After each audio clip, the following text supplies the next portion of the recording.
नमस्कार दोस्तों, स्वागत है आपका अपने YouTube चैनल में। और आज का हमारा टॉपिक होने वाला है मौर्य साम्राज्य। मौर्य साम्राज्य से जितने भी क्वेश्चन बनेंगे सबको हम डिटेल में पढ़ेंगे। एक चार्ट के माध्यम से दर्शाया गया है जिसमें हम बिंदुसार, अशोक और पूरी तरह से इनके जितने भी उत्तराधिकारी हुए सबको एक विस्तार पूर्वक चार्ट के माध्यम से समझते हुए चलेंगे। इससे पहले हम अपना हर्यक वंश, शिशुनाग वंश और नंद वंश कंप्लीट कर चुके हैं। तो शुरू कर लेते हैं अपने मौर्य वंश के बारे में जो जानकारी मिलती है। मौर्य वंश के बारे में जो सबसे पहला पॉइंट है कि किसके बाद आया था, किस वंश के बाद, तो नंद वंश के अंतिम शासक घनानंद को पराजित कर चंद्रगुप्त मौर्य मगध पर नया वंश स्थापित करता है। कौन सा? मौर्य वंश। मौर्य वंश की जो हमें जानकारी मिलती है, दो तरह से इसकी जानकारी मिलती है। पहला याद रखना, साहित्यिक स्रोत है जिसमें दिए गए अर्थशास्त्र जो आपके चाणक्य की पुस्तक है, इंडिका, मेगास्थनीज और मुद्रा राक्षस विशाखदत्त की। ठीक है। अन्य जैन और बौद्ध ग्रंथ से भी इनकी जानकारी मिलती है। जबकि पुरातात्विक स्रोत में क्या क्या दिया गया है, अशोक के स्वयं के अभिलेख है, जबकि रुद्रदामन के जूनागढ़ अभिलेख से भी हमें मौर्य साम्राज्य की जानकारी मिलती है। ठीक है। तो पूछा जाता है मौर्य साम्राज्य की जानकारी कहां से मिलती है, तो बताना पुरातात्विक स्रोत भी है और साहित्यिक स्रोत भी है। और मौर्य वंश पहला वंश होगा जिसकी जानकारी हमें अभिलेखों से मिलेगी और राजा बनेगा अशोक। ठीक है। तो जानकारी के बारे में याद रखना, एक एक पॉइंट ऐसा पढ़ेंगे विस्तार पूर्वक, आप चार्ट के माध्यम से देखते चलो, कुछ भी पॉइंट बाहर नहीं जाएगा। जब आप पूरी वीडियो देख लो उसका कमेंट करना और बताना कि हाँ वीडियो पसंद आई या नहीं आई। ठीक है। अब देख लेते मौर्य साम्राज्य का जो विस्तार रहा कहां तक रहा। अभी तक जो हर्यक वंश, शिशुनाग वंश और नंद वंश हमने पढ़े, उनसे सबसे बड़ा साम्राज्य बना मौर्य साम्राज्य। इसका विस्तार देख लेते। उत्तर में कहां तक था, तो बताना उत्तर में हिमालय, दक्षिण में मैसूर, पूरब में बंगाल तक है। उसके बाद नेक्स्ट उत्तर पश्चिम में हिंदकुश पर्वतमाला अर्थात अफगानिस्तान तक चला जाता है और पश्चिम में अरब सागर तक। जो मैप में दिखाया गया है ये पूरा विस्तार है मौर्य साम्राज्य का। ठीक है। अब मौर्य साम्राज्य से जो क्वेश्चन बनते हैं, अभी तक जो क्वेश्चन बने हैं उन्हें मैं बता देता हूं किस तरह से क्वेश्चन बना है साम्राज्य से, कि निम्नलिखित में से कौन सा वो क्षेत्र था जो मौर्य साम्राज्य के बाहर था, तो बताना असम मौर्य साम्राज्य के बाहर था। ठीक है। अगर कल के दिन को तमिलनाडु और केरल से भी क्वेश्चन पूछा जाए तो बताना ये भी मौर्य साम्राज्य के बाहर ही थे। जबकि इससे बचे हुए पूरे क्षेत्र, पूरा भारत, पूरा पाकिस्तान और पूरा अफगानिस्तान मौर्य साम्राज्य के अंतर्गत ही आता था। ठीक है। साम्राज्य से क्वेश्चन बनते हैं, मैप में देख सकते हो, इस तरह से आपको दिखाया गया है। बस आप देखते चलो, सारी चीजें आपकी समझ में आ जाएंगी। अब बात कर लेते हैं हम चंद्रगुप्त मौर्य के बारे में। चंद्रगुप्त मौर्य के बारे में क्या बोला जाता है, इसे अखंड भारत का संस्थापक बोला जाता है। ठीक है। पॉइंट याद रखना, क्या बोला जाता है, अखंड भारत का संस्थापक। भारत में सबसे पहले किसे अखंड भारत का संस्थापक बोला गया है, बताना चंद्रगुप्त मौर्य को, क्योंकि पूरे भारत को ये एक सूत्र में बांध देते हैं। ठीक है। और बाह्य आक्रमण से, जो बाह्य आक्रमण, बाहरी आक्रमण होते थे, उनसे रक्षा करने के लिए इसे भारत का मुक्तिदाता बोला गया है। तो भारत का मुक्तिदाता चंद्रगुप्त मौर्य और अखंड भारत का संस्थापक चंद्रगुप्त मौर्य ही है। ठीक है। उसके बाद देखते हैं नेक्स्ट अगला पॉइंट जो हमारा दिया गया है, मौर्य वंश का संस्थापक जिसने पूरे भारत को पहली बार राजनीतिक एकता के सूत्र में बांधा। ठीक है। तो राजनीतिक एकता के सूत्र में बांधने वाला पहला शासक बताना चंद्रगुप्त मौर्य था। अगर वंश पूछा जाए तो मौर्य वंश है। और इसी वंश से हमें राजनीतिक व्यवस्था देखने को मिलती है, जबकि इससे पहले हर्यक वंश, शिशुनाग वंश और नंद वंश हम पढ़ चुके हैं। ठीक है। उसके बाद देखते हैं नेक्स्ट अगला पॉइंट जो दिया गया है, 322 ईसा पूर्व घनानंद को हराकर मौर्य वंश की स्थापना की जाती है चंद्रगुप्त मौर्य द्वारा। नेक्स्ट दिया गया है चंद्रगुप्त मौर्य के प्रधानमंत्री कौन थे, चाणक्य, जिनके बचपन का नाम क्या है, तो बचपन का नाम याद रखना विष्णुगुप्त। ठीक है। और स्वयं द्वारा दिया गया नाम कौटिल्य है। जबकि इनके पिताजी का नाम क्या था, पिता का नाम था चणक और उसी के नाम पर इनका नाम रखा गया है चाणक्य।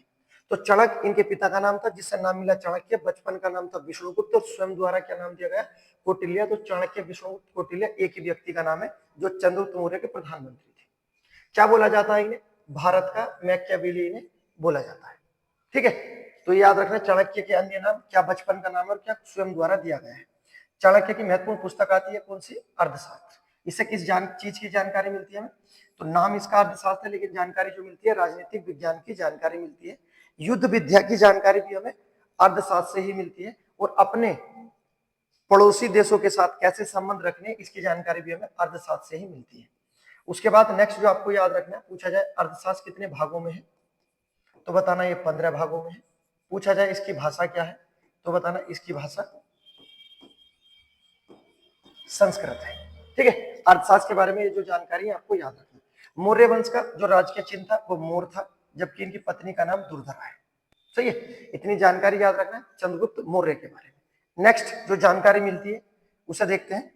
इनका जन्म कब हुआ, 345 ईसा पूर्व हुआ। स्थान कुछ नहीं पता, क्योंकि चंद्रगुप्त मौर्य जो चाणक्य को मिलते हैं, एक खेल होता है राजकीलम खेल, उसे खेलते हुए मिलते हैं, और वहां पर जो व्यक्ति होता है उस व्यक्ति से 1000 पण में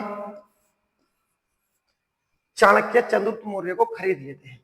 तो कितने पैसे में खरीदा गया था चंद्रगुप्त मौर्य, याद रखना 1000 पण जो मौर्य काल की मुद्रा भी थी उसमें खरीदा गया था। ठीक है, अब देखते हैं नेक्स्ट चंद्रगुप्त मौर्य के जो नाम से हमारे क्वेश्चन बनते हैं, बहुत महत्वपूर्ण है, बहुत ही इंपॉर्टेंट है, आपको याद रखना है। ठीक, अब देखो इसके बारे में क्या क्या विस्तार मिलेगा। स्ट्रैबो, एरिन और जस्टिन के आधार पर इनका क्या नाम है, सेंद्रोकोटस बोला गया है। ठीक है, अगला एपियान्स और प्लूटार के आधार पर एंट्रोकोटस बोला गया है, जबकि निरियाकस के आधार पर सेंड्रोकोटस बोला गया है। तो ये जो नाम दिए गए हैं देखो, सेंद्रोकोटस, एंड्रोकोटस या सेंट्रोकोटस, ये तीनों ही नाम किसके हैं, तो ये तीनों नाम है चंद्रगुप्त मौर्य के। चंद्रगुप्त मौर्य के नाम है। एंड्रोकोटस, सेंड्रोकोटस किसके नाम है, चंद्रगुप्त मौर्य के नाम है।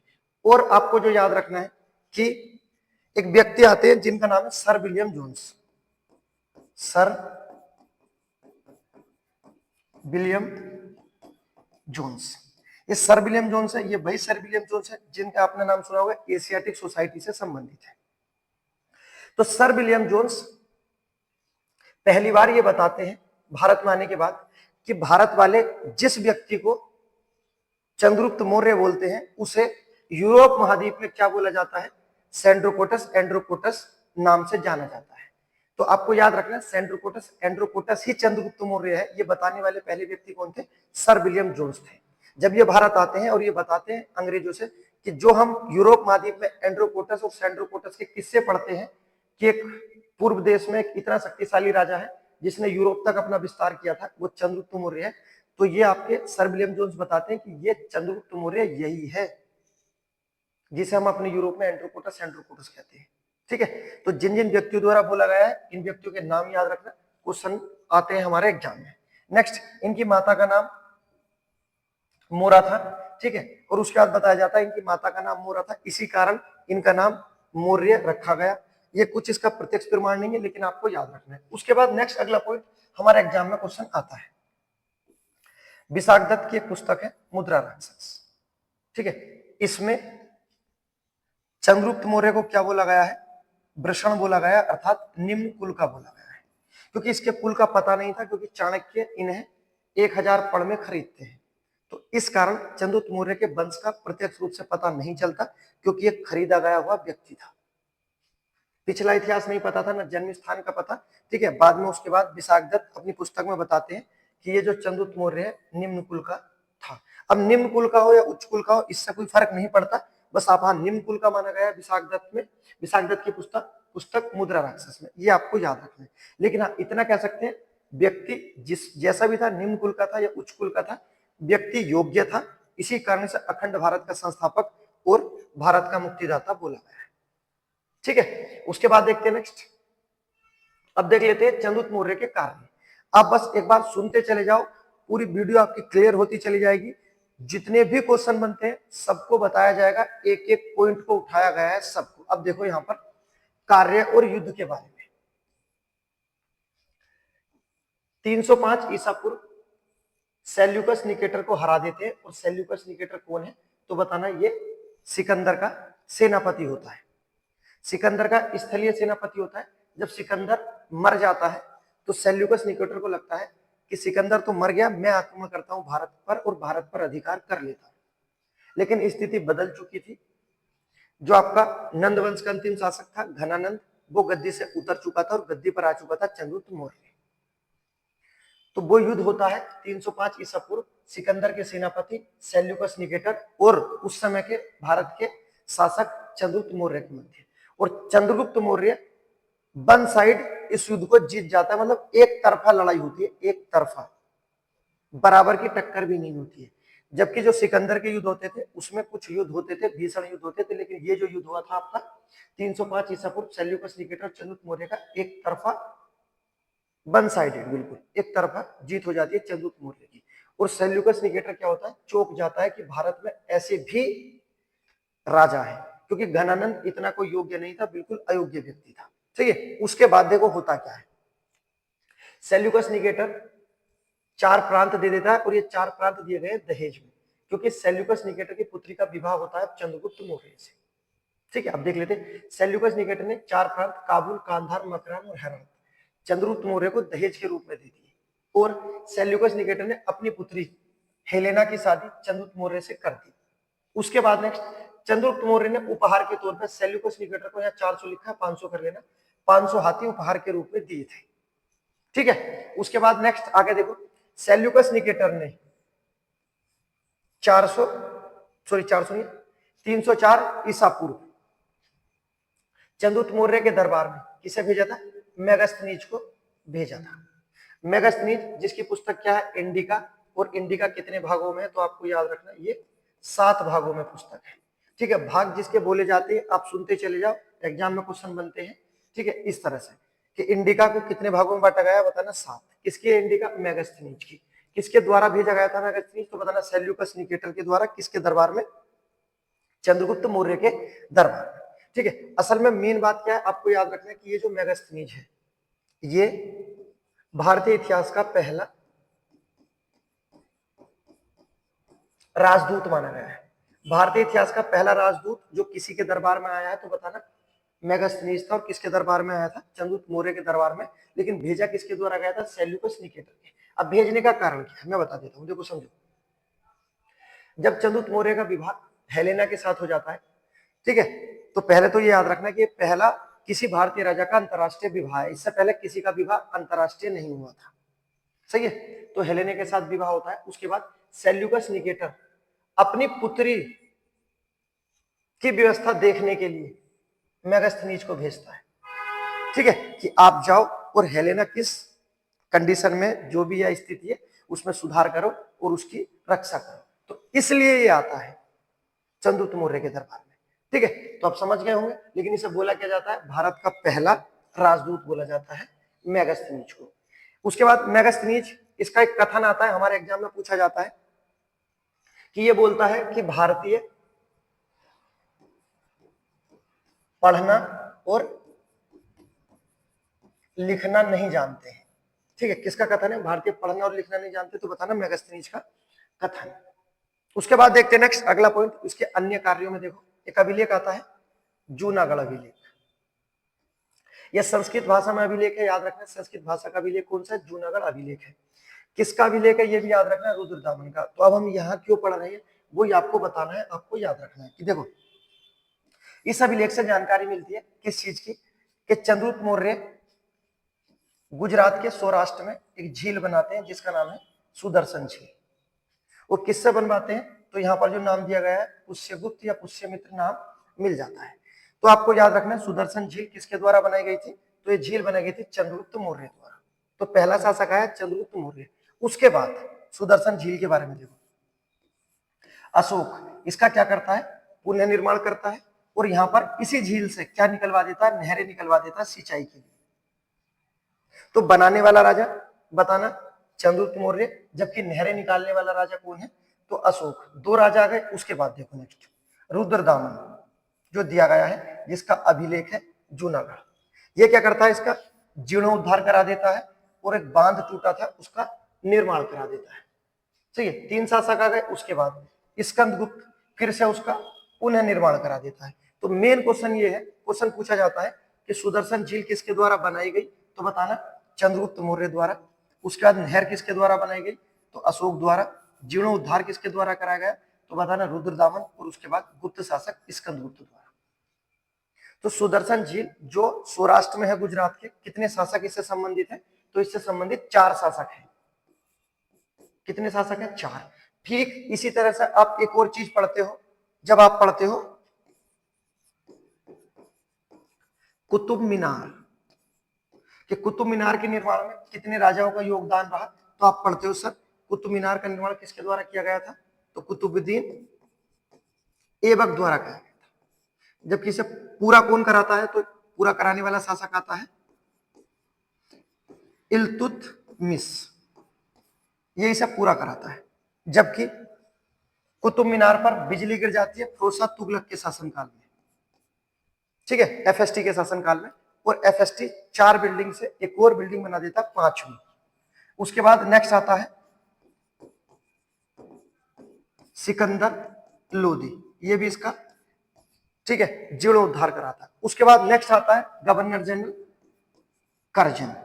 तो देखो इस तरह से, जिस तरह से कुतुब मीनार के बारे में पूछा जाता है किसका योगदान रहा, किसका योगदान नहीं रहा, जैसे इल्तुतमिश, ऐबक, फिरोज शाह तुगलक, सिकंदर लोदी और करजन, ये संबंधित आते हैं हमारे कुतुब मीनार से। इसी तरह से सुदर्शन झील से भी आते हैं चंद्रगुप्त मौर्य, अशोक, रुद्रदामन और स्कंदगुप्त। याद रखना, अपनी कॉपी में लिख लो, 1000 बार क्वेश्चन पूछा गया है निम्नलिखित में से सुदर्शन झील के योगदान में किसका योगदान रहा और किसका नहीं रहा। ठीक है, जो इनके व्यक्ति दिए गए इन्हें याद रखने की जरूरत नहीं है, डायरेक्ट शासक याद रखो। अगला पॉइंट देखते हैं नेक्स्ट जो हमारा दिया गया है, जैन धर्म के अनुयायी के बारे में देख लेते हैं कि चंद्रगुप्त मौर्य जैन धर्म की शिक्षा किससे लेता है? तो बताना, गुरु बन जाते हैं इसके भद्रबाहु, और बाद में चंद्रगुप्त मौर्य जैन धर्म को अपना लेता है। और इसकी जानकारी कहां से मिलती है? तो बताना भद्रबाहु की पुस्तक कल्पसूत्र से ये सब हमें जानकारी मिलती है। उसके बाद होता क्या है, चंद्रगुप्त मौर्य अपना साम्राज्य त्याग देता है और 298 ईसा पूर्व कर्नाटक के श्रवणबेलगोला चला जाता है और यहाँ पर संलेखना विधि से अपने प्राण त्याग देता है। ठीक है, और जब ये कर्नाटक जाता है तो आपको याद रखना है, जब ये कर्नाटक जाता है तो कौन सा धर्म अपना लिया इसने? जैन धर्म। तो एक क्वेश्चन पूछा जाता है कि दक्षिण भारत या कर्नाटक में जैन धर्म को कौन लेकर गया था? तो बताना, दक्षिण भारत में जैन धर्म को चंद्रगुप्त मौर्य ही लेकर गया था। ठीक है, उम्मीद करता हूं इतनी जानकारी आपको समझ में आई होगी। उसके बाद नेक्स्ट इसका उत्तराधिकारी आता है, सही है, जिसे क्या बोलते हैं हम? बिंदुसार, इसका बेटा, जिसके कितने पुत्र होते हैं? 101 पुत्र होते हैं, इसीलिए इसे इतिहास में याद किया जाता है। कितने पुत्र? 101 पुत्र। अब बात कर लेते, इतने पुत्र थे तो 65 इनकी पत्नियां भी थी। पुत्र कितने थे? 101 इनके पुत्र थे, पढ़ेंगे इनके बारे में, सही है। जबकि बिंदुसार के बारे में बताया जाता है कि जो हमारा चंद्रगुप्त मौर्य है उसने बहुत साम्राज्य विस्तार किया था, जबकि बिंदुसार कोई साम्राज्य विस्तार नहीं करता, इसके द्वारा कोई साम्राज्य विस्तार नहीं किया जाता। अब देख लेते हैं बिंदुसार के बारे में। बिंदुसार भारतीय इतिहास का पहला सिजेरियन शासक किसे बोला जाता है? क्या बोला जाता है?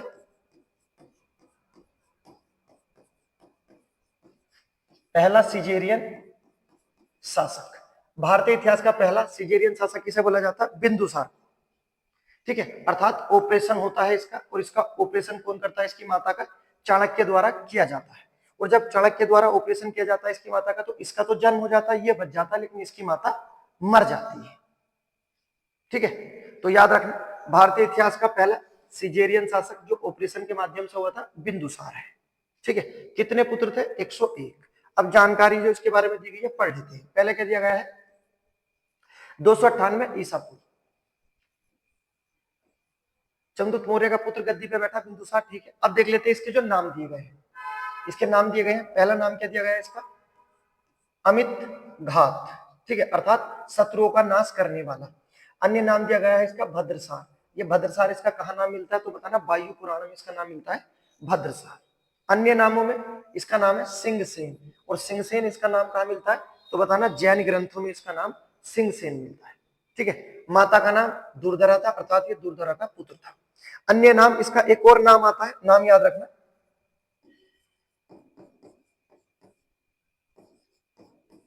आलियोट्रोकेटस।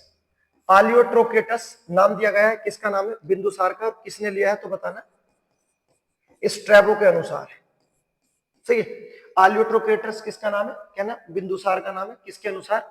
स्ट्रैबो के अनुसार। जबकि अन्य नामों में सिंहसेन जैन ग्रंथों में, भद्रसार वायु पुराण में, और अमित घात शत्रुओं का नाश करने के कारण। जबकि इतिहास में किस नाम से जाना गया? तो बिंदुसार के नाम से जाना गया, पहला सिजेरियन शासक। ठीक है, याद रखना। उसके बाद देखते हैं नेक्स्ट अगला पॉइंट जो हमारा दिया गया है। देखो पॉइंट दिया गया है जो 5वें नंबर का पॉइंट है। बताया जाता है कि इसने 16 क्षेत्र जीते हैं, लेकिन ये इसके द्वारा 16 क्षेत्र नहीं जीते गए हैं, क्योंकि एक बौद्ध विद्वान है जिनका नाम क्या है? तारानाथ। और इनके अनुसार बोला गया है कि बिंदुसार ने कितने क्षेत्र जीते हैं? 16। लेकिन बस एक ही आदमी बोलता है, ये जो दिया गया है तारानाथ या तारकनाथ, इसके आधार पर बोला गया है कि बिंदुसार ने 16 क्षेत्र जीते, जबकि इससे अलग कोई भी इतिहासकार नहीं मानता है कि इनके द्वारा 16 क्षेत्र जीते गए हैं। बोला गया है कि बिंदुसार द्वारा एक भी क्षेत्र नहीं जीता गया था।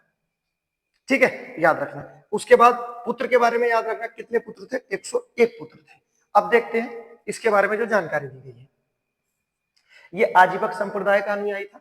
और पूछा जाए आजीवक संप्रदाय का संस्थापक कौन था, तो मकलीपुत्र गोसाल को आजीवक संप्रदाय का संस्थापक माना जाता है। अब आजीवक संप्रदाय क्या होता है?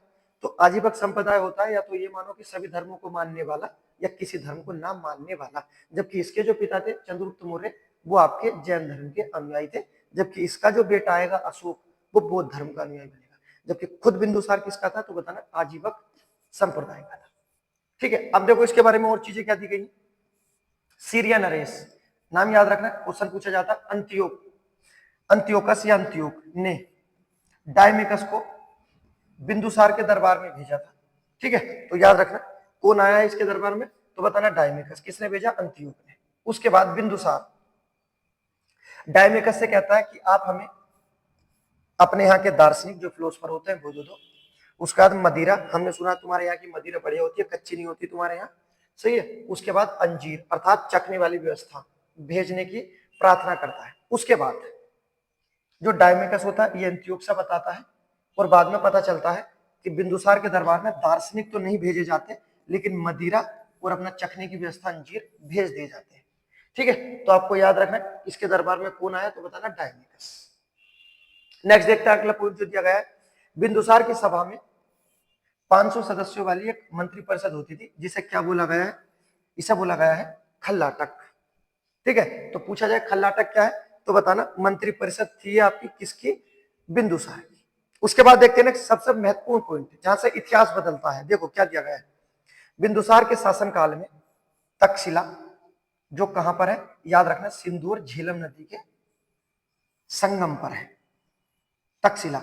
और सिकंदर सबसे पहला आक्रमण यहीं पर करता है। ठीक है, द्वारा पढ़ते हैं। देखो बिंदुसार के शासनकाल में तक्षशिला अर्थात सिंधु और झेलम नदी के बीच में तक्षशिला में विद्रोह होते हैं दो। ठीक है, अब जब विद्रोह होते हैं तक्षशिला में, तो बिंदुसार अपने बेटे जो वहीं का जो तक्षशिला का ही गवर्नर था, नाम क्या है? सुशील। इससे कहता है कि बेटे यहाँ पर विद्रोह हुए हैं, अर्थात यहाँ से हमारा नियमित कर नहीं आया, विद्रोह का कारण बताओ और विद्रोह को दबा दो।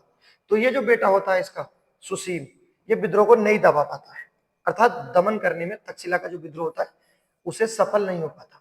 उसके बाद नेक्स्ट अशोक अपने पिताजी से कहता है बिंदुसार से कि पिताजी ठीक है मैं खुद चला जाता हूं। जबकि अशोक कहाँ का गवर्नर था या राज्यपाल था, बताना अवंती मध्य प्रदेश का।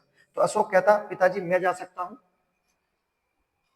और इसके पिताजी चाहते तो नहीं थे, लेकिन जब सुसीम विद्रोह का दमन नहीं कर पाता तो कौन जाता उसके बाद? अशोक। और अशोक जो तक्षशिला में विद्रोह था उसका दमन कर देता प्रत्यक्ष रूप से। तो उससे एक चीज का तो पता चल जाता है कि बिंदुसार जो अपना उत्तराधिकारी किसे घोषित कर चुका था? सुसीम को घोषित कर चुका था, जो खुद तक्षशिला का गवर्नर था, अयोग्य है। और अशोक जो अवंती का राज्यपाल या गवर्नर है, एक योग्य व्यक्ति है। जबकि आपको याद रखना है कि बिंदुसार ने अपना उत्तराधिकारी किसे घोषित किया था? सुसीम को घोषित किया था। जबकि गद्दी पर कौन बैठेगा? अशोक बैठेगा। क्योंकि अशोक अपने पिताजी से बात करता है, कहता है कि पिताजी मैं योग्य हूं। जबकि सुसीम तो एक छोटा सा विद्रोह नहीं दबा पाया, ठीक है, मैं गद्दी पर बैठना चाहता हूं, लेकिन पिताजी मना करते हैं। उसके बाद होता क्या है? अशोक अपने कितने भाइयों को मारता है? 99 भाइयों को मार देता है। 99 भाई हो गए, एक अशोक स्वयं हो गया, एक अशोक का भाई आता है जिसका नाम आता है तिस्य, ठीक है, जिसे अशोक नहीं मारता है। तो अशोक अपने 99 भाइयों को मारता है, एक स्वयं हुआ और एक तिस्य जिसे नहीं मारता है, ठीक है। क्वेश्चन पूछा जाता है अशोक ने कितने भाई मारे थे? 99। किसे नहीं मारा था? तो बताना तिस्य को नहीं मारा था। उसके बाद गद्दी पर बैठता है, ठीक है। तो बिंदुसार के बाद अब देखते हैं अशोक के बारे में, ठीक है। डिटेल में पढ़ेंगे, पूरा विस्तार पूर्वक पढ़ेंगे, आप बस जुड़े रहो, एक ही वीडियो में समाप्त कर देंगे पूरी दुनिया, ठीक है। मौर्य वंश की चंद्रगुप्त मौर्य, बिंदुसार और अब अशोक को समाप्त करने वाले हैं। कोई ऐसा पॉइंट नहीं जाएगा जो एक भी बाहर चला जाए। अब देखो अशोक यहां पर बना दिया गया है शाहरुख खान, ये हमने फोटो ले लिया, सही है। पढ़ लेते हैं अशोक के बारे में। अशोक जो सबसे महत्वपूर्ण है, जिसे क्या बोला जाता है? विश्व का सबसे युवा सम्राट। विश्व का सबसे युवा सम्राट किसे बोला गया है? अशोक को बोला गया है। उसके बाद नेक्स्ट, अशोक का पूरा नाम पूछा जाए, जो परिचय पत्र में पूछा जाता पूरा नाम, तो बताना देवान प्रिय, इसका मतलब है देवों का प्रिय, देवान प्रिय अशोक मौर्य। देवान प्रिय अशोक मौर्य अशोक का पूरा नाम है, ठीक है। देवान प्रिय इसका अर्थ होता है देवों का प्रिय, ठीक, याद रखना। अब देख लेते हैं इसके बारे में जो दिया गया है। देखो 273 ईसा पूर्व से 269 ईसा पूर्व तक, अर्थात 4 वर्ष, ठीक है। 4 वर्ष तक क्या होता है? गृह युद्ध चलता है। और इस गृह युद्ध में अशोक अपने कितने भाइयों को? 99 भाइयों को मार देता है। और इन 99 भाइयों को मारने के बाद पटना में एक जगह है जिसे कुआं बोलते हैं, कुएं का नाम है आगम कुआं।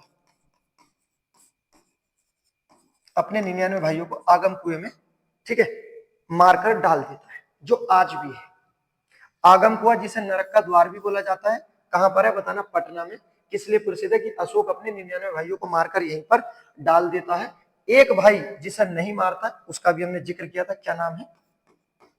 तिस्य नाम है, ठीक है। टोटल कितने भाई थे? 101। एक अशोक स्वयं हुआ, एक तिस्य, और 99 को मार देता है 4 साल के गृह युद्ध के बाद। अब जब 4 साल का गृह युद्ध होता है, ठीक है, तो ये अपना राज्याभिषेक कब कराता है? तो बताना 269 ईसा पूर्व, सही है। 4 साल के गृह युद्ध के बाद 269 ईसा पूर्व अपना राज्याभिषेक कराता है। दोनों डेट जो दिए गए हैं, सन इसके याद रखेंगे। और अशोक सम्राट बन जाता है। सम्राट बनने से पहले हम बात कर चुके हैं, ये कहां का राज्यपाल था? अवंती का राज्यपाल था, ठीक है। तो अशोक के बारे में जो बेसिक जानकारी, अब एक चीज का तो पता चला होगा कि अशोक कितना क्रूर शासक बना, जिसने अपने 99 भाइयों को मार दिया, ठीक है। देवान प्रिय याद रखना, देवान प्रिय अशोक मौर्य इसका पूरा नाम है। और क्या बोला जाता है इसे? विश्व का सबसे युवा सम्राट, पूरे विश्व का सबसे युवा सम्राट है। अब देखो सम्राट नाम आपको 3 व्यक्तियों के साथ देखने को मिलता है। एक तो अशोक के साथ सम्राट अशोक आता है, एक सिकंदर के साथ, ठीक है, सम्राट सिकंदर आता है, और एक आता अकबर के साथ, सम्राट अकबर। अब बात कर लेते हैं अकबर और राजा में क्या अंतर होता है, समझना हमेशा के लिए। मान लेते हैं क्षेत्र है, ठीक है, और इन क्षेत्रों में सब में क्या होगा? एक राजा होगा। यहां भी राजा होगा, यहां भी राजा होगा, यहां भी राजा है, यहां भी, और सब जगह राजा ही राजा है, ठीक है। ये राजा हो गए, अपने क्षेत्र के राजा है। अब राजा तो राजा होता है, इन राजाओं को भी एक व्यक्ति नियंत्रित करेगा, अर्थात राजाओं को सबको होल्ड करके चलेगा, उसे बोलते हैं सम्राट। तो सम्राट होता है राजाओं का भी राजा। तो इन 3 व्यक्तियों को इतिहास में सम्राट बोला गया है। और इन तीनों में सबसे युवा सम्राट कौन था? तो बताना अशोक। और प्रत्यक्ष रूप से अगर आप देखोगे व्यवस्थित रूप से, तो सम्राट वाली रिक्वायरमेंट पूरी भी ये करता है, सही है। उसके बाद देख लेते हैं नेक्स्ट जो पॉइंट आपको याद रखना है कि 4 अप्रैल को भारत में अशोक जयंती मनाई जाती है। हमारे एग्जाम में क्वेश्चन पूछा गया है, थोड़ा हटके क्वेश्चन पूछा गया था, और यही होता है कि हम पूरा पूरा पढ़ के जाए और पता नहीं क्वेश्चन कहां से आ जाए। इसी वजह से एक एक पॉइंट प्रीवियस पेपर को देखा गया और वहीं से उठाए गए। अब देख लेते हैं अशोक के बारे में।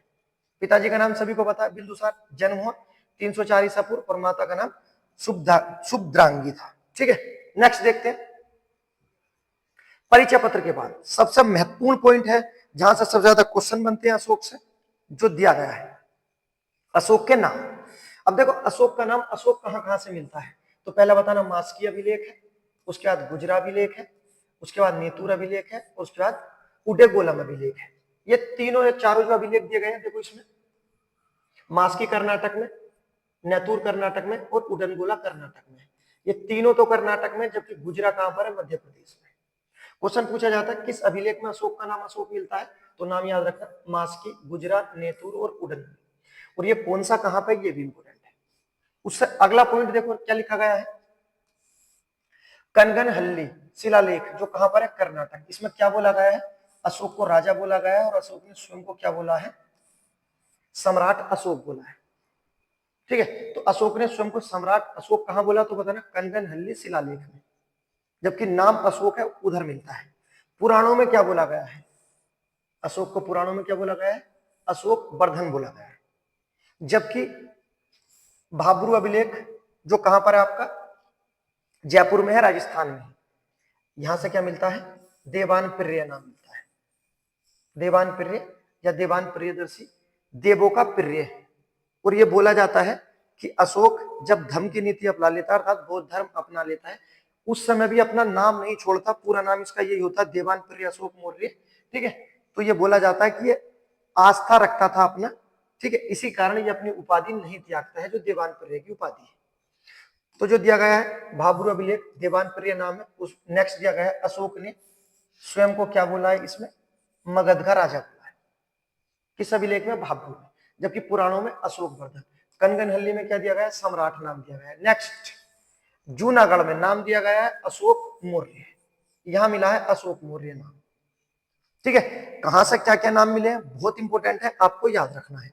उसके बाद नेक्स्ट देखते हैं, देखो मिस्र के राजा है जिसका नाम क्या है, फिलाडेल्फस, ने अशोक के दरबार में किसे भेजा था, डायनोसियस को भेजा था। तो देखो अशोक के दरबार में कौन आया है, तो बताना डायनोसियस। जबकि बिंदुसार के दरबार में कौन आया था, तो हमने पढ़ा था डायमेकस, सही। और चंद्रगुप्त मौर्य के मेगास्थनीज। हर एक शासक के दरबार में एक व्यक्ति आया है, आपको व्यवस्था के साथ चलना है, सही है। उसके बाद देखते हैं नेक्स्ट आगे जो हमारा पॉइंट दिया गया है, देखो किस तरह से दर्शाया गया है पूरा विस्तार पूर्वक। ये पट्टी कटी हुई गर्दनें पड़ी हैं, छोटे छोटे बच्चे, औरतें, बुजुर्ग सब मारे गए हैं। दुनिया का सबसे क्रूर आक्रमण माना जाता है ये, क्योंकि युद्ध की कुछ रिक्वायरमेंट होती है कि जब कभी युद्ध होगा उसमें औरतों को नहीं मारा जाएगा, बच्चों को नहीं मारा जाएगा और बुजुर्गों को नहीं मारा जाएगा। लेकिन कलिंग आक्रमण जो होता है, अशोक जो कलिंग आक्रमण करता है, इसमें सबको मारा जाता है, चाहे छोटा बच्चा हो, बुजुर्ग हो या औरत हो। कलिंग में कुछ नहीं बचता है, पूरे कलिंग का नाश कर देता है अशोक। इसी कारण दुनिया का सबसे क्रूर आक्रमण माना जाता है कलिंग आक्रमण। कब होता है, 261 ईसा पूर्व होता है। ठीक है, ये भी याद रखना डेट के साथ। देख लेते हैं अब, देखो अशोक का कलिंग आक्रमण। जानकारी अशोक के 13वें शिलालेख से मिलती है। उसके बाद देख लेते हैं 261 ईसा पूर्व में राज्याभिषेक के 8वें वर्ष बाद, यानी 9वें वर्ष आक्रमण करता है। और क्या बोलते हैं, इस युद्ध में भीषण नरसंहार होता है, नरसंहार नहीं होता, सबको मारा जाता है। ठीक है, छोटे बच्चे, बड़े बुजुर्ग, सबको मार दो। क्योंकि होता क्या है, मैं आपको बता देता हूं, ये व्यवस्था ऐसे क्यों होती है कि मान लेते हैं ये पूरा आपका क्षेत्र है और ये वाला क्षेत्र जो हमारा दिया गया है ये है कलिंग। ठीक है, और कलिंग किसका नाम था, ये नाम है उड़ीसा का। उड़ीसा का प्राचीन नाम क्या है, कलिंग है। जिस समय चंद्रगुप्त मौर्य होता है, चंद्रगुप्त मौर्य के समय जो ये कलिंग है,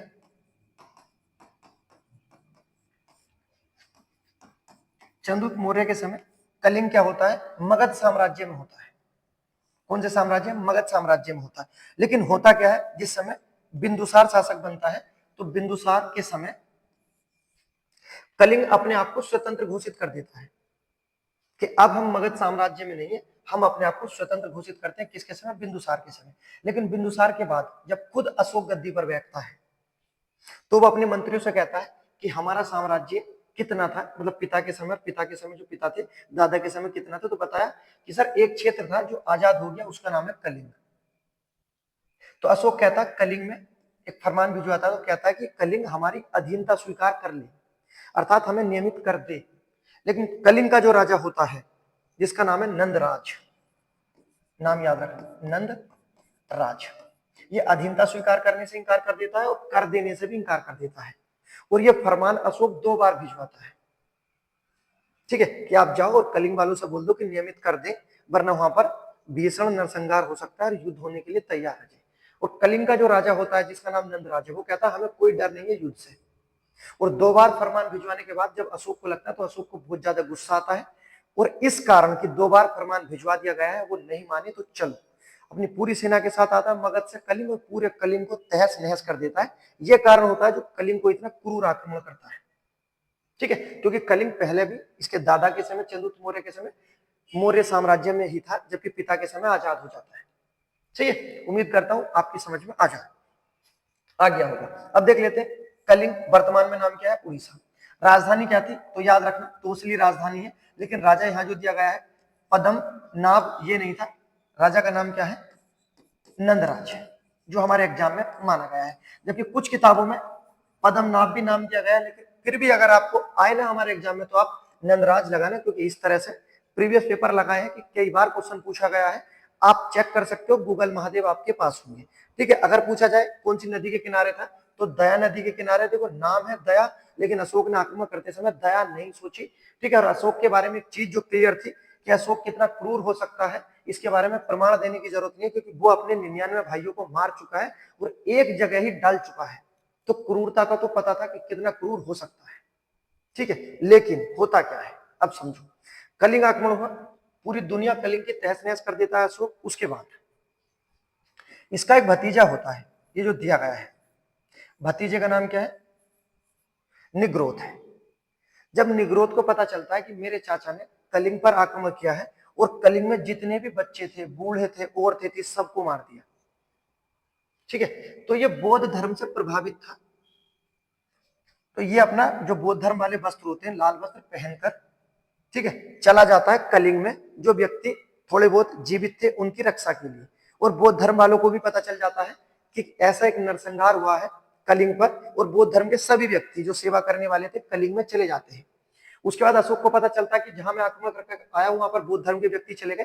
तो अशोक कहता है कि उन सब व्यक्तियों को पकड़ कर लाया जाए, और सबको पकड़ कर लिया जाता, उसमें इसका भतीजा भी होता निग्रोध। अशोक कहता है निग्रोध से कि आप यहाँ क्यों थे? तो ये कहता है कि मैं प्रभावित हूँ इस धर्म से और मैं यही कार्य करूंगा। तो अशोक कहता तुम्हें कोई डर नहीं लगता? कहता नहीं मुझे कोई डर नहीं लगता, आपको मारना आप हमें मार सकते हो, कोई परेशानी नहीं है। तो ये कहता है कि तुम किससे प्रभावित हुए हो? तो निग्रोध कहता मैं जो प्रभावित हुआ हूं, मेरे गुरु है उपगुप्त। तो अशोक कहता इन्हें बुलाओ। इन्हें बुलाया जाता है और उसके बाद उपगुप्त की और अशोक की वार्ता होती है।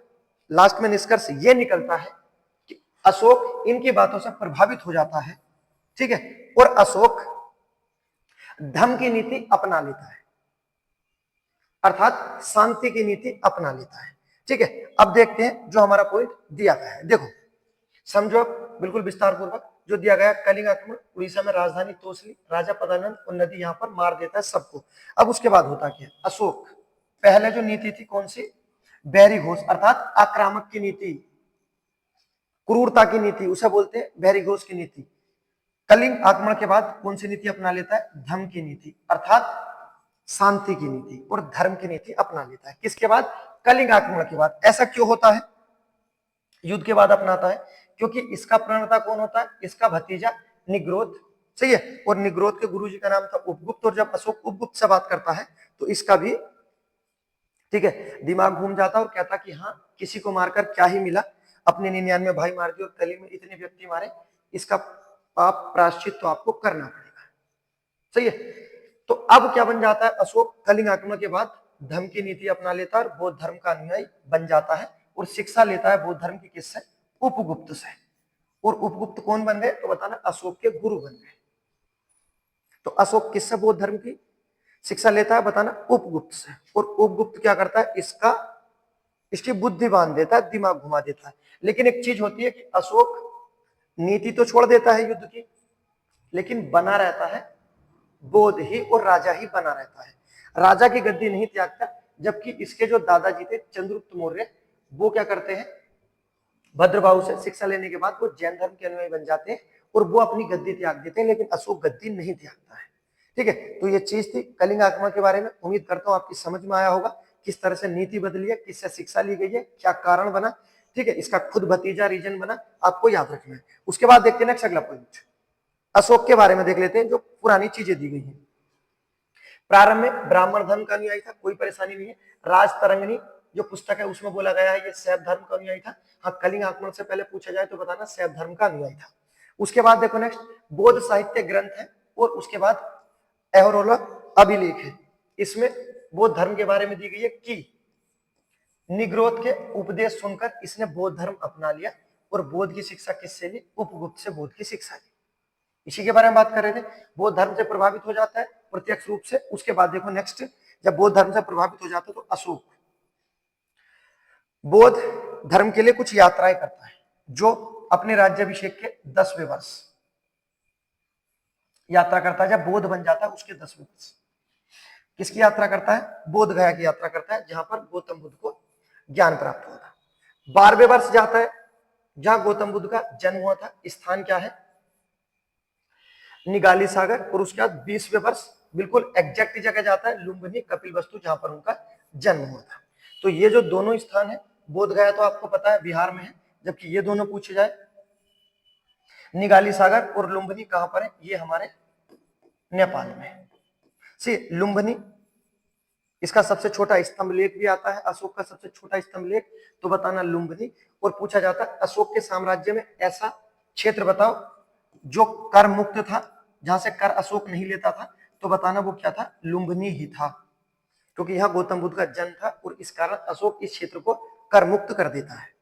उसके बाद नेक्स्ट पॉइंट दिए गए हैं, देखो अशोक जब बौद्ध धर्म का अनुयायी बन जाता है तो बौद्ध धर्म के प्रचार के लिए कुछ व्यक्तियों को भेजता है। जैसे देखो अपने बेटे महेंद्र और अपनी बेटी संघमित्रा दोनों को भेजता है श्रीलंका।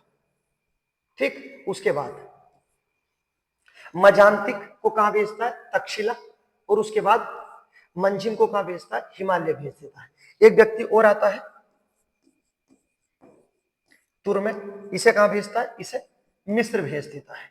ठीक है, क्वेश्चन पूछे जाते हैं कि तुर्मे को कहां भेजा, मिस्र, मंजिम को हिमालय, उसके बाद मजांतिक को तक्षशिला, बेटा और बेटी श्रीलंका जाते हैं बौद्ध धर्म के प्रचार के लिए। जबकि बौद्ध धर्म के प्रचार के लिए जाते हैं, प्रचार करने का यह मतलब नहीं होता कि जबरदस्ती कहा जाता कि आप बौद्ध धर्म ग्रहण कर लो, ऐसा कोई प्रावधान नहीं था। ये आपकी इच्छा पर निर्भर है कि आपको ग्रहण करना आप ग्रहण कर लो, आपको नहीं करना आप मत करो। किसी के साथ कोई जोर जबरदस्ती नहीं की थी अशोक द्वारा। ठीक है, अगला देखो नेक्स्ट, अशोक ने कितने स्तूप बनवाए थे, 84,000 स्तूप बनाए थे, इसी के द्वारा ये बनवाए गए थे। जबकि शुंग शासक पुष्यमित्र शुंग इसके 84,000 स्तूपों को तुड़वा देता है। तो किसके द्वारा बनाए गए थे 84,000 का, अशोक, और किसके द्वारा तुड़वाए गए, ठीक है, शुंग शासक पुष्यमित्र शुंग द्वारा तुड़वा दिए जाते हैं। उसके बाद नेक्स्ट महत्वपूर्ण पॉइंट, बौद्ध धर्म के प्रचार के लिए अशोक क्या करता है, तीसरी बौद्ध समिति करता है। कब करता है तो बताना, 250 ईसा पूर्व, कहीं कहीं 255 में मिल जाता है, कोई परेशान होने वाली बात नहीं है, क्योंकि ईसा पूर्व की बात है। कहां कराता है, पाटलिपुत्र में कराता है, जो आपकी राजधानी रहती है मौर्यों की। मौर्यों की राजधानी क्या थी तो बताना, पाटलिपुत्र राजधानी भी थी। ठीक है, उसके बाद याद रखना कब कराता है समिति, 250 ईसा पूर्व, कहां कराता है, पाटलिपुत्र। और इसकी अध्यक्षता कौन करता है, मोगली तिस्य पुत्र करता है। तो पाटलिपुत्र मोगलीपुत्र एक साथ याद रखना, 250 ईसा पूर्व, और बौद्ध धर्म की समिति होती है। और उसके बाद जो आपको याद रखना है कि ये जो तीसरी समिति है बौद्ध धर्म की सबसे बड़ी समिति है। अगर बौद्ध धर्म की सबसे बड़ी समिति पूछी जाए तो कहना अशोक के समय हुई थी तीसरी समिति। उसके बाद देखो नेक्स्ट अगला पॉइंट जो दिया गया है, अशोक के धर्म का अर्थ क्या था, नैतिक नियमों की संहिता करना। और इसकी जानकारी कहां से मिलती है, अशोक के 11वें शिलालेख में ये चीज वर्णित है। ठीक है, आप बस देखते चलो, एक एक पॉइंट अपना क्लियर होता चला जाएगा, ऐसा कोई पॉइंट नहीं होगा जो बाहर चला जाए। नेक्स्ट पॉइंट, कितने विस्तार से समझाया गया है, आप चीजों को देखो जो आपको दिखाया गया है। अशोक के अभिलेख, जो कंफ्यूजन होता है क्लियर हो जाएगा। 3 हिस्सों में बटे होते हैं। पहला होता है शिलालेख, शिला होती है चट्टान, जो चट्टान को काट कर लिखा जाए उसे कहते हैं शिलालेख। उसके बाद जिन जगह चट्टानें नहीं होती वहां खंबे खड़े कर दिए जाते हैं, उस खंभों को कहते हैं स्तंभ लेख, ठीक है। उसके बाद कुछ रहने के लिए स्थान बनाते हैं, उसे कहते हैं गुहालेख। तो अशोक के अभिलेख को 3 हिस्सों में बांटा गया, शिलालेख अर्थात चट्टानों पर लिखा गया, स्तंभ लेख अर्थात खंबे बना दिए, और उसके बाद गुहालेख अर्थात गुफाओं पर लिखे गए लेख, ठीक है, याद रखना है। अब देखो नेक्स्ट पॉइंट क्या लिख दिया गया हमें, पूछा जाए शिलालेखों के बारे में तो याद रखना कितने दीर्घ शिलालेख है बताना 14, लघु शिलालेख कितने हैं 13, पृथक शिलालेख 1, स्तंभ लेख में आ जाते हैं, दीर्घ स्तंभ लेख कितने हैं 7, लघु स्तंभ कितने हैं 5 और गुहालेख कितनी है 3। संख्या है, याद रखना है। अगर आप नहीं रखोगे तो भी काम चल जाएगा, लेकिन यदि आपका पेपर बड़ा है तो आपको याद रखना है, क्योंकि अशोक से क्वेश्चन पूछे जाते हैं। प्राचीन भारत में सबसे महत्वपूर्ण व्यक्ति है अशोक। अब देखो हमें अशोक के इतिहास की जानकारी कहां से मिलती है, अभिलेखों से मिलती है, और अभिलेखों से अवगत कराने वाला भारतीय इतिहास का पहला राजा अशोक ही है। अब देखो नेक्स्ट ये दे रखा है, अशोक पहला भारतीय राजा है जिसने अभिलेखों के माध्यम से जनता को संबोधित किया था। अभिलेख क्या होते थे, ये कुछ इसके रूल होते थे, ठीक है। एक स्तंभ बना दिया, उस पर रूल लिख दिए, जैसे अलग अलग जगह हमें देखने को मिलते हैं, कालसी में देखने को मिलता है, उत्तर प्रदेश के एरोरा में मिलता है, सांची का स्तूप मिलता है। इस तरह से उन पर रूल लिखे होते थे हर जगह की। आप इन्हें तोड़ने की कोशिश नहीं करना, अगर आपने तोड़ा, ये रूल तोड़े तो आपको मृत्युदंड की सजा मिल जाएगी, क्योंकि अशोक के समय यदि कोई रूल तोड़ता था या कोई कर चोरी करता था तो मृत्युदंड की सजा थी, ठीक है, याद रखना। अब देखते हैं नेक्स्ट अगला पॉइंट जो अभिलेखों के बारे में दिया गया है, महत्वपूर्ण पॉइंट है, स्टार लगा लेना, डबल स्टार लगा लेना, बहुत इंपॉर्टेंट है।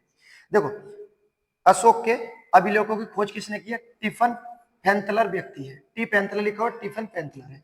कब खोज की थी तो बताना, 1750 में खोज की थी, कोई परेशानी नहीं है। जेम्स प्रिंसेप ने इन अभिलेखों को पढ़ा था।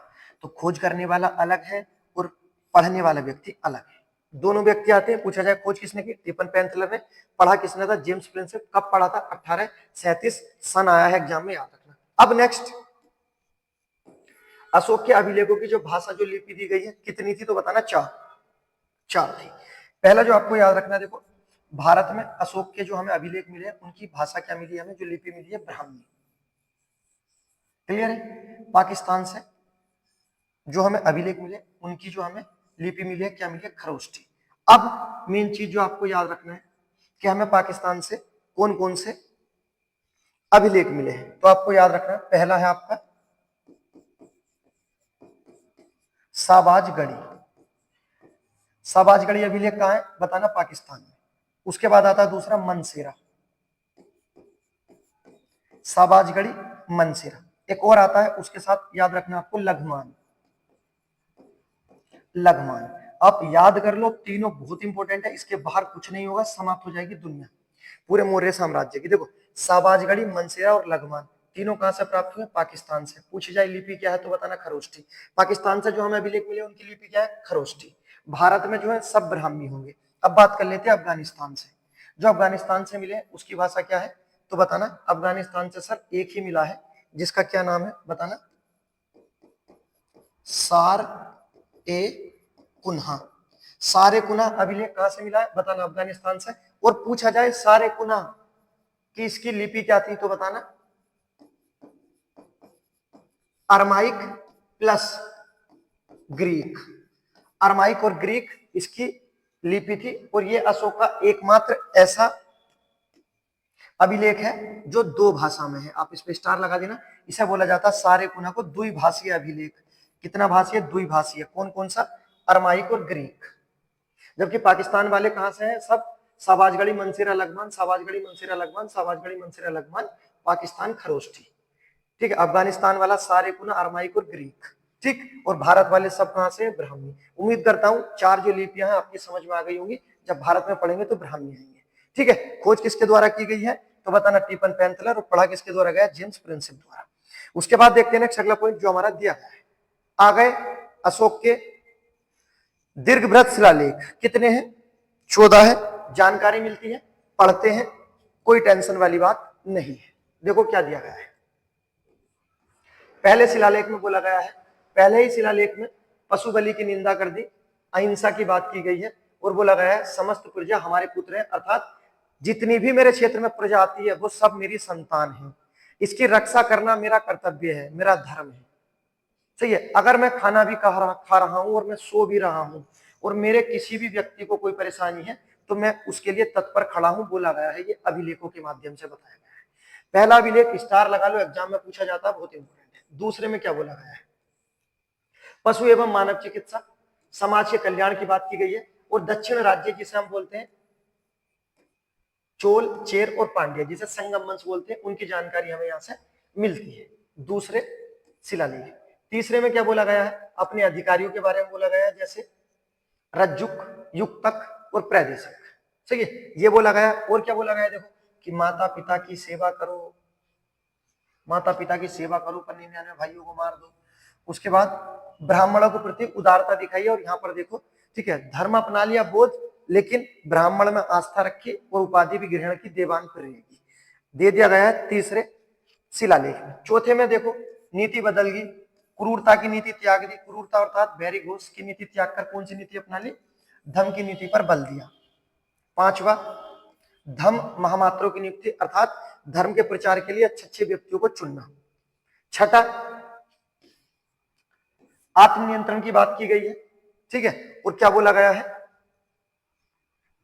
इसमें, बोला गया है देखो लास्ट में देखो जो लिखा, सब लोगों का हित करना मेरा पहला कर्तव्य है।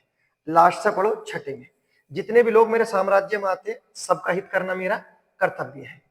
सही है। अगर मैं सो भी रहा हूं और मैं भोजन भी कर रहा हूं और किसी व्यक्ति को मेरे परेशानी है तो मैं तत्पर आ जाऊंगा। किसमें बोला, छठे अभिलेख में बोला है। इतना इंपॉर्टेंट नहीं है, लेकिन जब पढ़ रहे हैं तो सबको पढ़ेंगे विस्तार पूर्वक। अब देख लेते हैं सातवां, क्या दिया गया है, धार्मिक समन्वय की बात की गई है, अर्थात सभी धर्मों के प्रति धार्मिक सहिष्णुता। अब देखो सभी धर्मों की बात की गई है, इसमें धर्म अपनाया बोध, लेकिन और धर्मों का खंडन नहीं किया।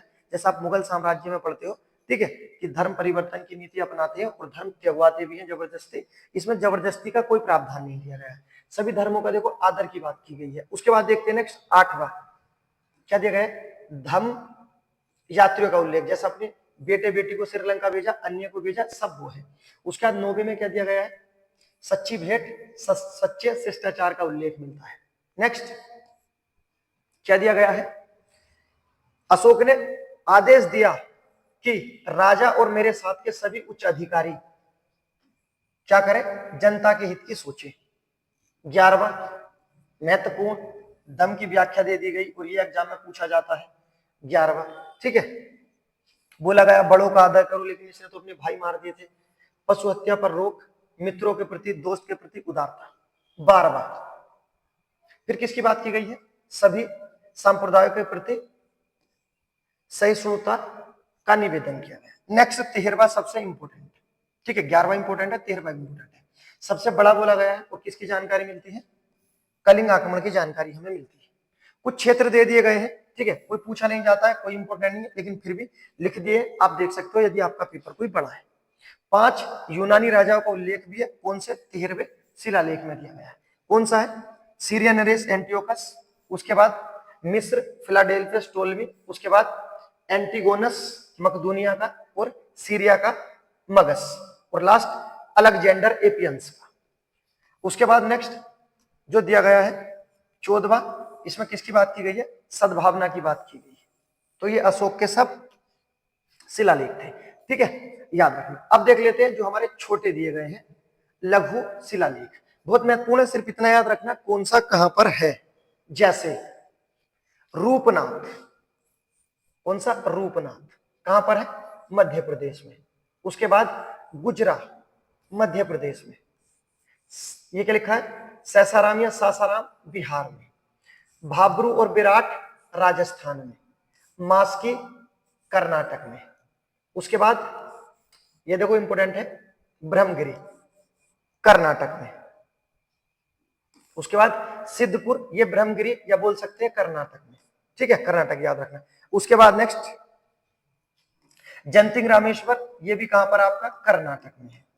उसके बाद देखो ए लिखा है एरागुड़ी, ये आंध्र प्रदेश में। आपको याद रखना है, देखो दो क्वेश्चन आते हैं, एक तो आता है जो लिखा गया एरागुड़ी, एक होता है ये गुड़ी, दोनों अलग अलग है। अगर देखो ए से शुरू होता है, ए से तो आंध्र प्रदेश हो जाएगा, और ये से शुरू होता है तो कर्नाटक हो जाएगा। दोनों आते हैं एग्जाम में, कंफ्यूज कर देंगे, आपको क्लियर रखना है। एरागुड़ी आंध्र प्रदेश, येरागुड़ी कर्नाटक। उसके बाद नेक्स्ट गोबीमठ मैसूर। उसके बाद पालिक गुंडू, ये भी आपका मैसूर में गोबिलगंज। उसके बाद जो दिया गया है राजुल मद्दागिरी, ये कहां पर है आंध्र प्रदेश। उसके बाद अहरोरा उत्तर प्रदेश के मिर्जापुर में। ये छोटे छोटे डायरेक्ट याद रखना बस कौन सा कहां पे, उसके अलावा कुछ नहीं है। अब देखो सबसे महत्वपूर्ण जो सबसे ज्यादा क्वेश्चन बनाते हैं, जो दिया गया है दीर्घ वृत्त स्तंभ लेख दिया गया है। पहला मेरठ, सभी को पता उत्तर प्रदेश में, कोई विशेष याद रखने की जरूरत नहीं है। उसका टोपरा, ये हरियाणा में है, ये याद रखना है। इससे विशेषता जो आपको याद रखनी है कि अशोक के मेरठ स्तंभ लेख, मेरठ खंबे को, और टोपरा खंबे मतलब स्तंभ लेख को दिल्ली लाया था कौन, फिरोज तुगलक। एग्जाम में पूछा जाता है, याद रखना, एफएसटी लाता है। उसके बाद नेक्स्ट प्रयाग स्तंभ लेख, पहले कौशाम्बी में था, जो अकबर द्वारा इलाहाबाद लाया गया था। प्रयाग स्तंभ लेख या कौशाम्बी स्तंभ लेख को हम कहते हैं रानी का अभिलेख, क्योंकि यहां से अशोक की पत्नी का उल्लेख मिलता है। उसके बाद एक साथ याद रखना है आपको, देखो तीनों जो दिया गया है लोरिया नंदगढ़, लोरिया अरेजा और रामपुरवा, तीनों स्तंभ लेख कहां है, तो बिहार में है। अब जानकारी, लोरिया नंदगढ़ में मोर का चित्र मिलता है, लोरिया अरेजा है तो बिहार लिखा ही हुआ है, और रामपुरवा इसकी खोज किसके द्वारा की गई थी, तो खोज के बारे में इसकी याद रखना है, कार्लाइल द्वारा इसकी खोज की गई थी। नेक्स्ट सबसे महत्वपूर्ण पॉइंट आपको याद रखना है, भाब्रू स्तंभ लेख कहां पर है, तो ये बताना, ये आपका राजस्थान में है, और इसे क्या बोलते हैं, सबसे लंबा खंबाया स्तंभ लेख है इसका, ठीक है, याद रखना। उसके बाद देखते हैं नेक्स्ट लघु छोटे वाले स्तंभ लेख कौन कौन से हैं, रुमनदेई कहां पर है, नेपाल में, बताना कर मुक्त था, यहां से कर नहीं लिया जाता था। उसके बाद दिया गया है निगाली सागर स्तंभ लेख, नेपाल में। सांची सबसे सुंदर स्तंभ लेख, कौन सा, सांची स्तंभ लेख सबसे सुंदर स्तंभ लेख कहां से मिला है, मध्य प्रदेश के रायसेन जिले से मिला है, यूनेस्को की सूची में भी चला गया है।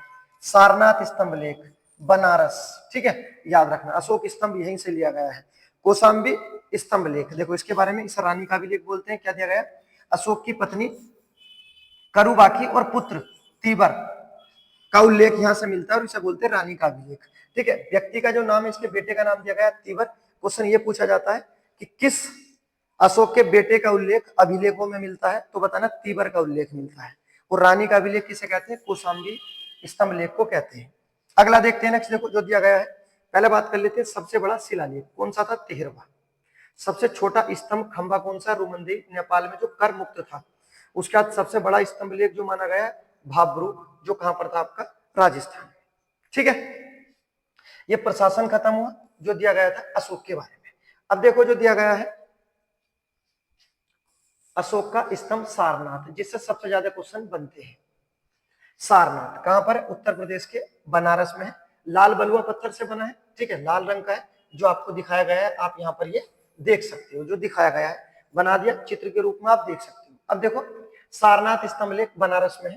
पहला पॉइंट क्या दिया गया है, इसके शीर्ष भाग पर कितने शेर दिए गए हैं, 4 शेर दिए गए हैं, समझना 4 शेर दिए गए हैं, पहला दूसरा तीसरा और एक इसके पीछे दर्शाया गया है। अगला देखो 4 ही जानवर हैं, शेर हाथी घोड़ा और बैल। एक शेर तो दर्शाया गया है, उसके बाद यहां पर देखो हाथी दिखाया गया है, और इधर घोड़ा है, और बैल इसके पीछे वाले हिस्से पर है, सही है। अगला पॉइंट देखो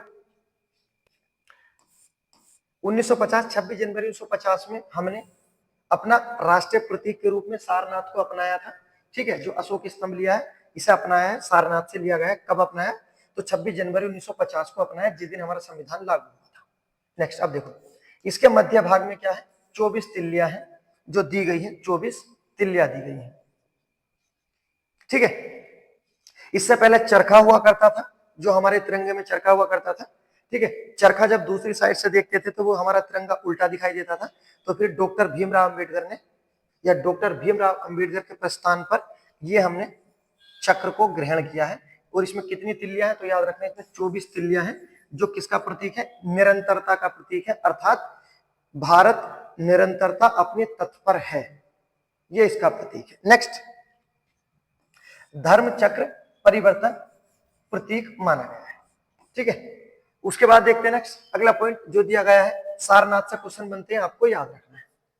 अन्य चीजें, अशोक के स्तूप आ गए हैं, कितने थे? 84,000 तुड़वा दिए गए थे, आपको याद रखना है। ठीक है, कि किसके द्वारा तुड़वाए गए थे तो बताना, शुंग शासकों द्वारा, पुष्यमित्र शुंग द्वारा तुड़वा दिए गए थे।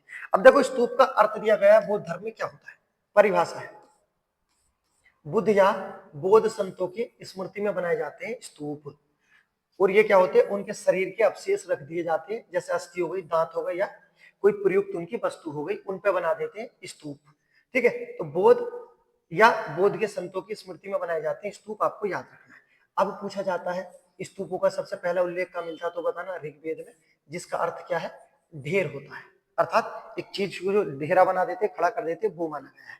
अब देखो अगला पॉइंट, एक नया पॉइंट मिला होगा आपको, पूछा जाता है प्राचीनतम स्तूप कौन सा है? कौन सा है तो बताना, पीपर हवा सबसे प्राचीन है, कहां पर है आपका? उत्तर प्रदेश में, पीपर हवा याद रखना। नेक्स्ट, सबसे सुंदर सांची का स्तूप कहां पर है? मध्य प्रदेश के रायसेन जिले में, रायसेन जिला है, याद रखना है। तो आपको पता चला होगा स्तूप किस लिए बनाए जाते हैं, तो बताना बुद्ध या बौद्ध संतों की स्मृति में बनाए जाते हैं। सही है। उसके बाद नेक्स्ट, भरूच स्तूप के बारे में बस एक पॉइंट याद रखना है कि भरूच स्तूप की नींव किसने रखी थी? अशोक ने। जबकि इसे पूर्ण कौन करता है तो बताना, पुष्यमित्र शुंग द्वारा ये पूर्ण किया जाता है। खोज किसके द्वारा की गई? 1873 में अलेक्जेंडर कनिंघम द्वारा इसकी खोज की गई। अलेक्जेंडर कनिंघम को भारतीय पुरातात्विक विभाग का जनक कहा जाता है। और भरूच स्तूप कैसे बना हुआ है? लाल बलुआ पत्थर से बना हुआ है, जो आपको दिखाई दे रहा है। ठीक है, उसके बाद नेक्स्ट, अब देखो अशोक का चैप्टर कंप्लीट हुआ। अब पढ़ लेते हैं मौर्य प्रशासन के बारे में, क्योंकि सर्वप्रथम राजनीतिक व्यवस्था हमें मौर्य प्रशासन में ही देखने को मिलती है। ठीक है, कितने हिस्सों में बटा था प्रशासन तो बताना सर? 5 हिस्सों में बटा था। कितनों में बटा था? 5 में बटा था। सबसे ऊपर कौन होता था? केंद्र, और केंद्र का जो नेतृत्व करता था क्या बोलते थे? राजा। उसके बाद प्रांत जैसा राज्य होते थे, इसे कौन देखता था बताना? कुमार या आर्यपुत्र या राष्ट्रिक।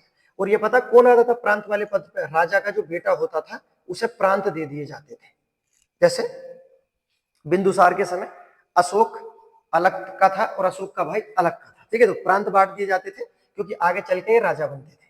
अब देखो नेक्स्ट, मंडल के प्रशासन के अधिकारी को क्या बोलते थे?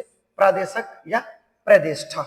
विषय या आहार, विस्पति या आहारपति। मौर्य काल में प्रशासन की सबसे छोटी इकाई ग्राम थी, और चलाने वाले को ग्रामी बोला जाता था। सबसे छोटी इकाई क्या थी? ग्राम। ठीक है, और सबसे बड़ी इकाई तो कहना केंद्र, जैसा आज होती है। कितने हिस्सों में था प्रशासन? 5। ठीक है, याद रखना। नेक्स्ट देखते हैं, अब देखो गुप्तचर व्यवस्था और राजस्व व्यवस्था दी गई है। गुप्तचर व्यवस्था और राजस्व व्यवस्था मौर्य काल में, ऐसा कोई पॉइंट नहीं होगा जो छोड़ दिया जाए और आप कहो कि सर नहीं आया। एक वीडियो में सिर्फ मात्र इतना समय लगेगा आपका कि आप एक बार देखो और हमेशा के लिए मौर्य साम्राज्य समाप्त। जब कभी देखना हो आप इसका रिवीजन करो, खत्म करो। देखो नेक्स्ट, गुप्तचर प्रमुख होता है। अब देखो प्रमुख में जैसा आया, देखो गुप्त होती ना, गुप्त होती बात तो सांप होता है ना, चुपचाप आता है, ऐसे याद रखना। तो गुप्तचर व्यवस्था का प्रमुख कौन होता था तो याद रखना, सर्प महामात्य बोला गया है। सर्प महामात्य प्रमुख होता था। और जो गुप्तचर होते थे, छुपे हुए रहते थे, उन्हें क्या बोलते थे? गूढ़ पुरुष भी बोला जाता था। सही है, तो पूछा गया है गुप्तचर व्यवस्था का प्रमुख कौन होता था तो बताना सांप होता था, सांप। सर्प होता था सर्प। ठीक है, बस इतना। अब देखो कर व्यवस्था। कर व्यवस्था कैसी थी? आय का प्रमुख स्रोत क्या था तो कहना भू राजस्व, अर्थात कर इकट्ठा करना। अब देखो कर कैसे कैसे करते थे? भूमि से कर लेते थे। पहला कर था सीता, जो सरकारी भूमि से लिया जाता था, याद रखना, इंपोर्टेंट आया है। भाग, जो व्यक्तियों की निजी भूमि होती थी उससे लिया जाता था। आवेद मात्रक, आवेद मात्रक कैसा है? बिना वर्षा के जो अच्छी फसल हो जाती है, अर्थात जो नदियों के किनारे होती है उन्हें वर्षा की जरूरत नहीं पड़ती और अपने आप अच्छी नमी होती है वहां पर, वो वहां पे अच्छी भूमि हो जाती, उसे बोलते थे आवेद मात्रक का। तो सीता सरकारी, सहसा सीता, सहसे सरकारी।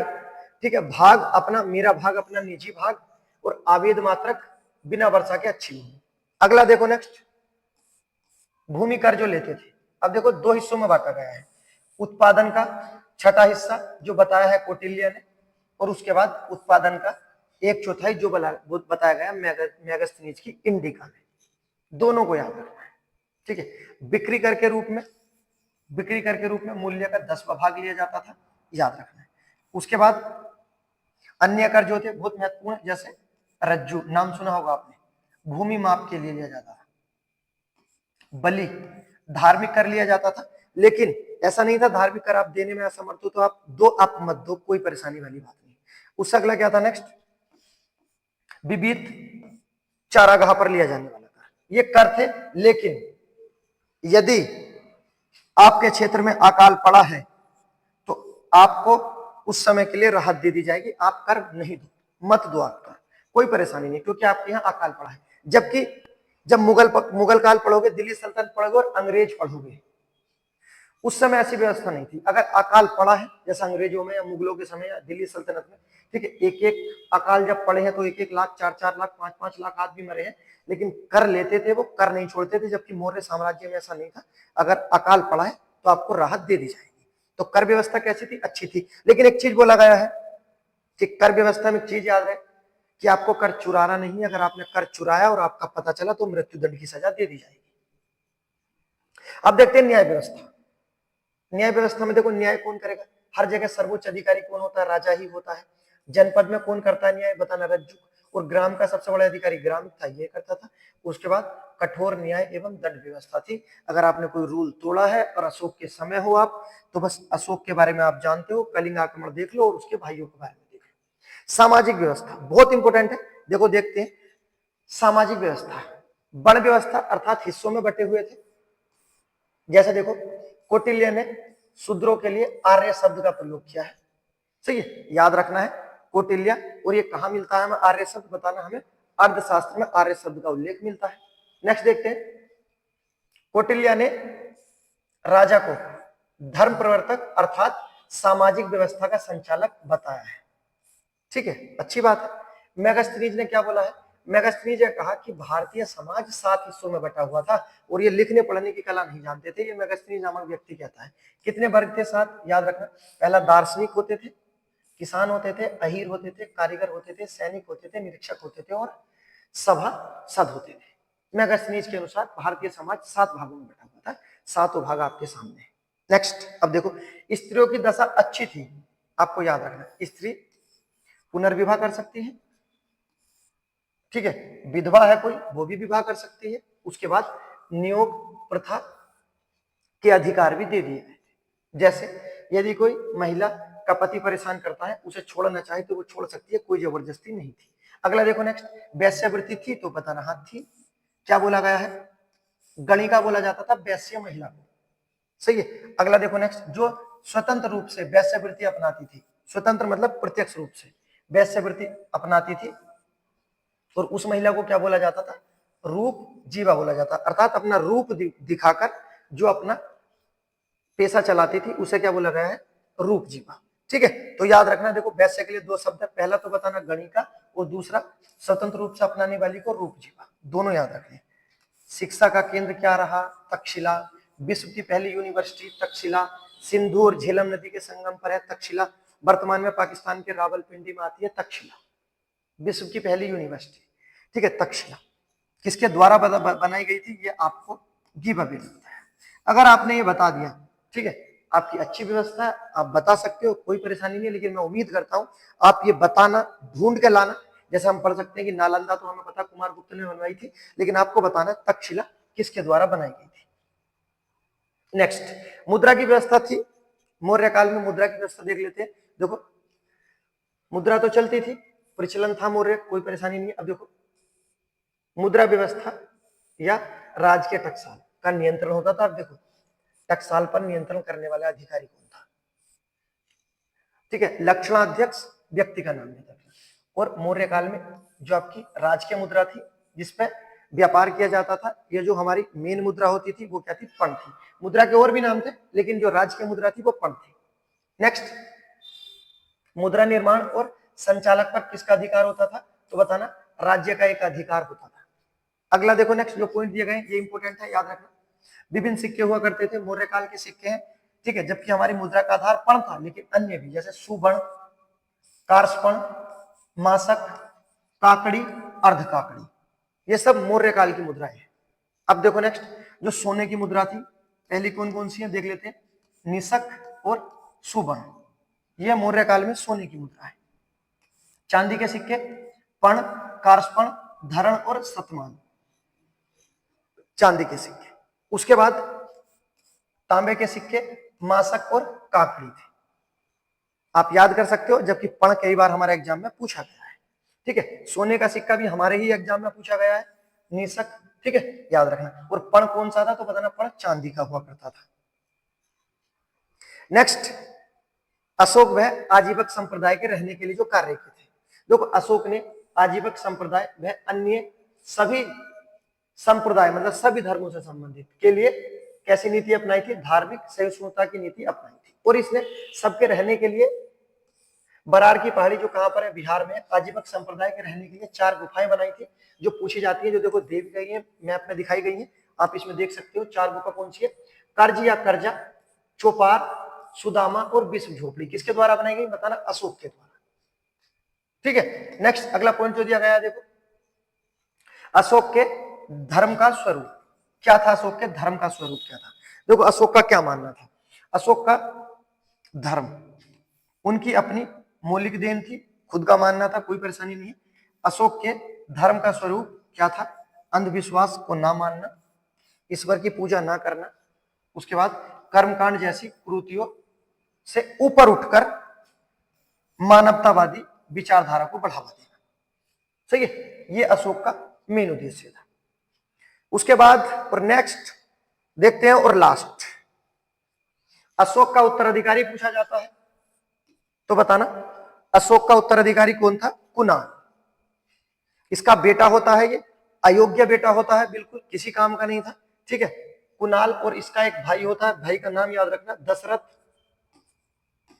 दशरथ, इन दोनों में साम्राज्य के लिए लड़ाई हो जाती है, ठीक है, जो मौर्य के पतन का कारण भी बनती है। तो याद रखना उत्तराधिकार बनता तो कुणाल है, लेकिन कुणाल युद्ध किससे करता है, दशरथ के साथ युद्ध करता है, ठीक है। उसके बाद नेक्स्ट जो आपको याद रखना है,